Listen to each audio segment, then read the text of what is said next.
અર્થ વિસ્તાર. બરોબર છે. કડવો હોય લીમડા પણ શીતળ તેની છાય, બાંધવ હોય અબોલડા તોય પોતાની બાઈ. કે શું કહેવા માંગે છે એના વિશે સમજીશું. કે લીમડો કડવો હોય છે. કેવો હોય છે? કડવો. પણ લીમડો ખાવાથી આપણને ઘણા બધા જે કઈ રોગ હોય છે એ મટી જાય છે. કડવો હોય છે, આપણને નો ડાઉટ લીમડો કડવો લાગે છે, પણ એની અંદર જે ગુણો છે એ આપણને ઘણા બધા ઉપયોગી છે.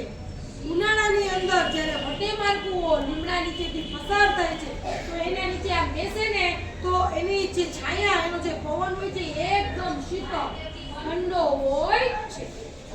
બરોબર છે. શું કહેવા માંગે છે? કે કડવો હોય લીમડો પણ શીતળ તેની છાય. લીમડો ભલે કડવો છે પણ એની જે છાયા છે અને જે વૃક્ષ નીચે જે બેસીએ છે તો જે આપણને પવન આવે છે એ પવન એકદમ ઠંડો હોય છે.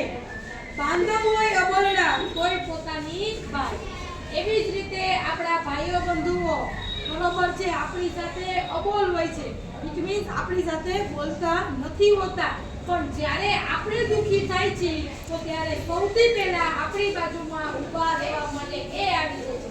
ત્યારે કોઈ દિવસ એવું વિચારતા નથી કે મારો ભાઈ છે મને નથી બોલાવતો, આ મારી બેન છે મને નથી બોલાવતી, છતાં પણ લોહીના સંબંધો છે, આપણા ભાઈઓ બંધુઓ છે એ આપણને મદદ કરવા માટે આવી જાય છે. બાળકો, આપણા વડીલો, આપણા માતા પિતાઓ, આપણા ગુરુજનો જ્યારે આપણને કંઈક કહેતા હોય છે, જ્યારે આપણને કંઈક ખીજાતા હોય છે, જ્યારે આપણને કંઈક શિખામણ આપતા હોય છે તો એ આપણા સારા માટે જ આપતા હોય છે. બરોબર છે. એટલે આપણે આપણો સ્વભાવ લીમડા જેવો બનાવવો જોઈએ. કડવો કડવું સત્ય હંમેશા કડવું જ હોય. લીમડો કડવો બોલે છે પણ નરવો પણ એટલો જ છે. એની છાયા એટલી જ શીતળ છે, એટલી જ